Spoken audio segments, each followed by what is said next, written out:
आज भारत माता की जय करने वालों को जेलों में रखा हुआ है और हमारी यही डिमांड है।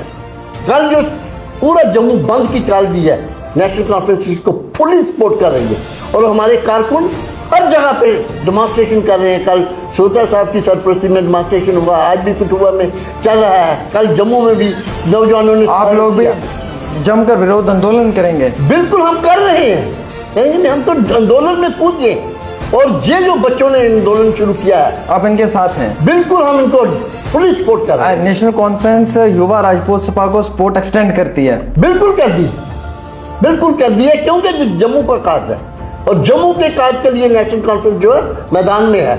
जम्मू के लोगों के हित के लिए हमेशा नेशनल कॉन्फ्रेंस। ये जो नेता लोग जब बीजेपी के अंदर कुछ आए थे, आते हैं, जब ज्वाइनिंग हुई थी तो उन लोगों ने कहा था जम्मू जम्मू जम्मू जम्मू, अब जम्मू को जस्टिस मिलेगा, आपने भी सुना था।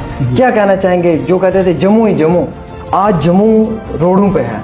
देखिए, उन्होंने जम्मू के साथ बिट्रे किया, धोखा किया, दिया। 25 लोगों को चुन के जम्मू के लोगों ने भेजा उनको। आज 25 कहाँ है वो? आज यही तो, बिल्कुल आज जम्मू के लोग यही तो पूछ रहे हैं कि हमने बदकिस्मती से उन लोगों को मैंडेट दिया, उन लोगों को चुना जो आज हमारी इस दुख तकलीफ में शामिल नहीं हो रहे हैं। वो घुसे हुए कहीं घरों में, बाहर नहीं निकल रहे हैं। कितनी इंडस्ट्री यहाँ आई है, कितना पैसा यहाँ इन्वेस्ट हुआ है, एक माल बन रहा है, बड़ी खुशी है। बहुत ढोल बजाए, उसमें 550 करोड़ रुपए का वो माल बन रहा है। वो तो जम्मू में भी बने हैं, प्राइवेट हर आदमी बना रहा है, उसको कौन रोक सकता है? आपने क्या किया? कितनी इंडस्ट्री लगाई, कितने लोगों को जॉब मिला, कितने लोगों को आपने एडजस्टमेंट दी। बल्कि उससे आप अगर देखेंगे, अगर एनालाइज करें तो जम्मू की मोर देन 50% जो यहाँ ऑर्डिनरी इंडस्ट्री लगी थी, इनकी एंटी इंडस्ट्रियल पॉलिसी की वजह से वो भी बंद हो गई। रतनलाल, आज पूरे जम्मू कश्मीर के अंदर लगातार अपोजिशन की जमातें ये कह रही हैं कि जम्मू के साथ कोई जस्टिस नहीं हो रहा है, इनजस्टिस जम्मू के साथ अब हो रहा है और जम्मू के नौजवानों को जेलों के अंदर डाला जा रहा है, FIR लॉन्च की जा रही है उन पे। सिर्फ कसूर उनका इतना है कि वो चाहते हैं सरोर टोल प्लाजा को हटा दिया जाए। वो जम्मू की तरक्की के लिए आवाज उठा रहे हैं, जम्मू को मजबूत करने के लिए आवाज उठा रहे हैं, लेकिन नेशनल लेवल की पार्टी उन्हें दबा रही है। और आज कई दिनों से युवाओं को जेलों के अंदर डाला हुआ है। उन युवाओं ने सिर्फ एक ही नारा लगाया था कि जम्मू को इंसाफ मिलना चाहिए और इंसाफ के बदले उन्हें जेल का रास्ता दिखा दिया। हमारे साथ बातचीत करने के लिए नेशनल कॉन्फ्रेंस के सीनियर लीडर जनाब रतनलाल गुप्ता जी हैं। हम इनसे तफसीलाती तौर पे समझने की कोशिश करेंगे कि नेशनल कॉन्फ्रेंस का क्या स्टैंड रहता है इस चीज को लेकर चलते हुए। बहुत बहुत शुक्रिया सर वक्त देने के लिए। सबसे पहले मुझे ये बताएं कि क्या 370 के बाद जो कहा जा रहा था कि जम्मू के साथ जस्टिस हो रहा है, आप महसूस कर रहे हैं कि अब जम्मू के साथ जस्टिस हो रहा है, जम्मू के लोगों को इंसाफ मिल रहा है? धारा 370 के बाद जो हालात जम्मू में बने हुए हैं, जो एनसी का अपोज कर रही थी और बीजेपी का दावा था। देखिए, ये बिल्कुल बात आपकी दुरुस्त है कि जम्मू शहर के अंदर या जम्मू सूबे को कोई इंसाफ नहीं मिल रहा। अगर जम्मू को इंसाफ मिल रहा होता तो आज लोग सड़कों पे नहीं होते। लोगों को स्मार्ट मीटर के बिलिंग आप देखिए, 71 लाख रुपया एक विडो को बिल आया है। जो विडो 1000 रुपया विडो पेंशन ले रही थी और उसका लड़का जो है वो एक ऑटो ड्राइवर। आप अंदाजा लगाइए, ऐसे सैकड़ों मिसालें होंगी आपको जो स्मार्ट मीटर के जो बिलिंग आई है उसका वो जो सिस्टम चल रहा है। दूसरा देखिए, आप अभी जो बच्चे यहाँ इंसाफ के लिए सड़कों पे उतरे, उनका कहना यही था कि साहब टोल प्लाजा जो है सरोर के अंदर वो इलीगल है, अनजस्टिफाइड है, क्योंकि गडकरी साहब ने रूल 8(2) 6 फरवरी 2020 को पार्लियामेंट के अंदर कहा कि 2 टोल प्लाजा के दरमियान जो डिस्टेंस है वो 60 किलोमीटर से ज़्यादा नहीं होना चाहिए, मतलब विदिन 60 किलोमीटर। आप मुझे बताइए कि ये जो टोल बंद है और टोल प्लाजा जो सरोर का है इसका 45 किलोमीटर डिस्टेंस है, तो ये दूसरा टोल प्लाजा वैसे ही इलीगल है एज पर रूल्स। और यही बात लेके जम्मू के नौजवान जो सड़कों पे उतरे हैं उन्होंने 2 ही नारे लगाए हैं, टोल प्लाजा को हटाइए, ये अनजस्टिफाइड है, रोड्स की कंडीशन देखिए, अनजस्टिफाइड है, तब भी टोल टैक्स लगना चाहिए। और दूसरी बात, उन्होंने नारा लगाया है भारत माता की जय। आज भारत माता की जय करने वालों को जेलों में रखा हुआ है, और हमारी यही डिमांड है। कल जो पूरा जम्मू बंद की चाल दी है, नेशनल कॉन्फ्रेंस इसको फुली सपोर्ट कर रही है, और हमारे कारकुन हर जगह पे डेमोन्स्ट्रेशन कर रहे हैं। कल श्रोता साहब की सरपरस्ती में डेमोन्स्ट्रेशन हुआ, आज भी कठुआ में चल रहा है, कल जम्मू में भी नौजवानों ने। आप लोग भी जमकर विरोध आंदोलन करेंगे? बिल्कुल हम कर रहे हैं, करेंगे नहीं, हम तो आंदोलन में कूद गए। और ये जो बच्चों ने आंदोलन शुरू किया है, आप इनके साथ हैं? बिल्कुल हम इनको फुली सपोर्ट कर रहे हैं। नेशनल कॉन्फ्रेंस युवा राजपूत सपा को सपोर्ट एक्सटेंड करती है? बिल्कुल कर दी, बिल्कुल कर दी है, क्योंकि जम्मू का काज है, और जम्मू के काज के लिए नेशनल कॉन्फ्रेंस जो है मैदान में है। जम्मू के लोगों के हित के लिए हमेशा नेशनल कॉन्फ्रेंस। ये जो नेता लोग जब बीजेपी के अंदर कुछ आए तो आते हैं, जब ज्वाइनिंग हुई थी तो उन लोगों ने कहा था जम्मू जम्मू जम्मू जम्मू, अब जम्मू को जस्टिस मिलेगा, आपने भी सुना था। क्या कहना चाहेंगे जो कहते थे जम्मू ही जम्मू, आज जम्मू रोडों पे है? देखिए, उन्होंने जम्मू के साथ बिट्रे किया, धोखा किया, दिया। 25 लोगों को चुन के जम्मू के लोगों ने भेजा उनको। आज 25 कहाँ है वो? छुपे आज यही तो, बिल्कुल आज जम्मू के लोग यही तो पूछ रहे हैं कि हमने बदकिस्मती से उन लोगों को मैंडेट दिया, उन लोगों को चुना जो आज हमारी इस दुख तकलीफ में शामिल नहीं हो रहे हैं। वो घुसे हुए कहीं घरों में, बाहर नहीं निकल रहे हैं।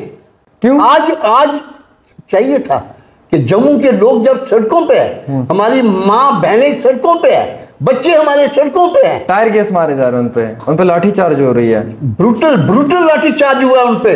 जिस ढंग से उनको लाठीचार्ज किया गया, उसका कोई मैं कहता हूं डायल क्यों याद किया, समझ लीजिए कि ये ऐसा लगता था कि शायद जो कोई ब्रिटिश रूलर यहां बच्चों को मार रहा है।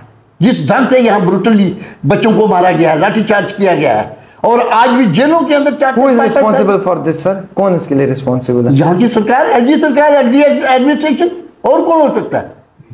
जो यहाँ सरकार हुकूमत कर रही है, they are held responsible for that. अच्छा, हमारे पास तो 2 सिटिंग एमपी हैं और एक राज्यसभा एमपी, 3 एमपी हैं। वो तीनों एमपी नहीं दिख रहे, ना जुगल किशोर जी, ना गुलाम अली खटाना जी, ना डॉक्टर जितेंद्र सिंह साहब। आज यही तो बदकिस्मती है। जम्मू के लोग जो कह रहे हैं कि साहब हम तो अपने नुमाइंदों को ढूंढ रहे हैं जिनको हमने वोट दिए थे, मिसिंग है, वो मिसिंग है। पोस्टर और मैं पोस्टर लगा के छोड़ के, मेरे ख्याल में कहीं थानों में उनकी वोट नहीं हाजिरी के लिए उन्होंने लिखवा दी हो या एप्लीकेशन दी हो कि ये मिसिंग है, लोग कहाँ गए हैं।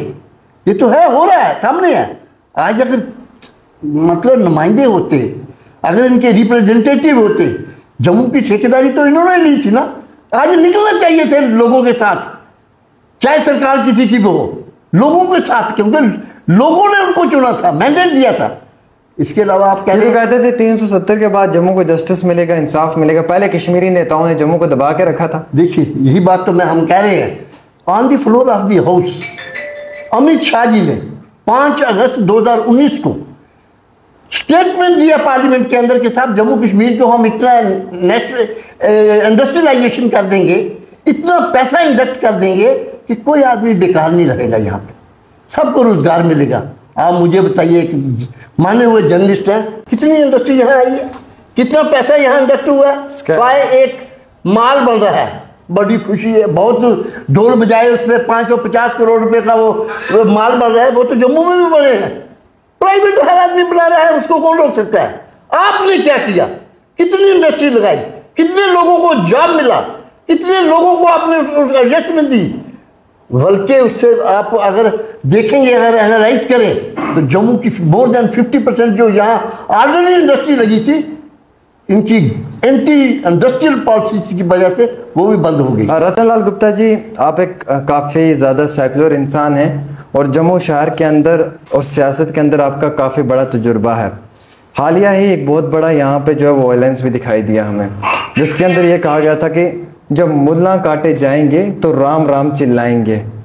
आप हिंदू धर्म से हैं, मैं एक हिंदू धर्म के एक आम शहरी की हैसियत से ये सवाल पूछूंगा, क्या कहना है आपका?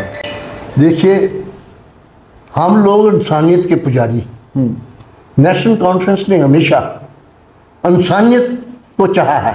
हमने कभी हिंदू, मुस्लिम, सिख, ईसाई की बात ही नहीं कही। हमारे कायद ने 1947 में जब पूरा मुल्क जल रहा था हिंदू और मुसलमान की आग में, उस वक्त शेर कश्मीर ने नारा दिया था, शेर कश्मीर का क्या इरशाद, हिंदू मुस्लिम सिख इत्तेहाद।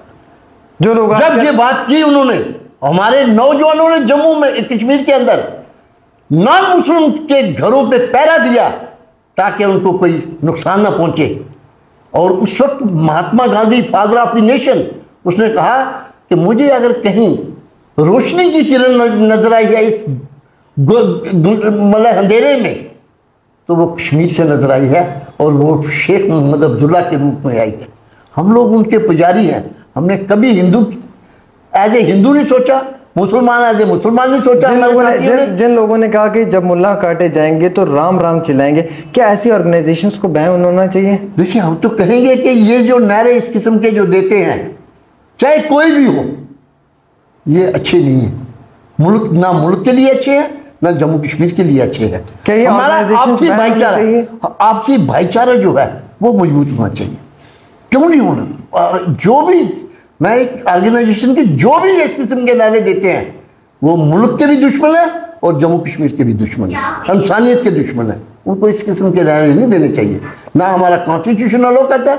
सेकुलर मुल्क में हम रहते हैं, हमें आपसे भाईचारे को मजबूत करना चाहिए। हमें हिंदू मुस्लिम सिख इत्तेहाद बौद्ध कोई भी हो, एज इंसानियत हमें उसकी मदद करनी चाहिए। हमें भाईचारे को ज़्यादा से ज़्यादा मजबूत करना चाहिए। नेशनल कॉन्फ्रेंस का यही मौक़िफ़ है, और नेशनल कॉन्फ्रेंस कभी भी ऐसी ताकतों को नहीं कहेगी जो फिरका परस्ती की बात करें। हम लोग भाईचारे की बात करते हैं और उसी पे कायम। जम्मू बंद की कॉल को नेशनल कॉन्फ्रेंस सपोर्ट करता है।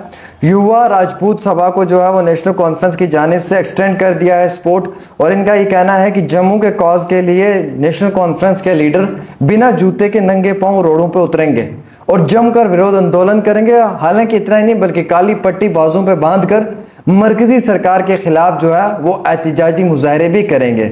और ये तक भी इन्होंने कह दिया कि जो मरकजी सरकार और लेफ्टिनेंट गवर्नर के एडमिनिस्ट्रेशन है, उनके कान और आंख खोलने के लिए नेशनल कॉन्फ्रेंस के वर्कर्स अपनी तैयारी में लग चुके हैं। वो दिन दूर नहीं कि जिस दिन यहां पर नेशनल कॉन्फ्रेंस ने हुकूमत बनानी है और जम्मू कश्मीर के लोगों को इंसाफ दिलवाना है। हालांकि इनके मुताबिक अगर जम्मू कश्मीर में कभी भी किसी भी समय इलेक्शन करवाएं तो अपकमिंग चीफ मिनिस्टर जो है वो जनाब उमर अब्दुल्ला ही हो सकते हैं, क्योंकि यकीनन तौर के ऊपर जम्मू कश्मीर के लोग उनसे इंतहाई बहुत मोहब्बत करते हैं। ये मेरे अल्फाज नहीं है, ये रतन लाल गुप्ता जी के हैं, जो लगातार आप लोगों तक पहुंचा रहे हैं। ना कि सिर्फ इस इंटरव्यू में इन्होंने कहा है, बल्कि इनके साथ कई सारे हजारों इंटरव्यू जो किए गए हैं उन तमाम में इन्होंने ये कहा है। हम उम्मीद रखते हैं कि ऐसा हो और इसी तरीके से जो है वो इनकी बात सच हो। लेकिन अब मौक़िफ़ और वक्फ, ये दोनों चीजें जो है ये अवाम के पास होती हैं, और इन्होंने फैसला करना है कि किस तरीके का जो है वो डिसीजन अब की बार सरकार के साथ लिया जाएगा।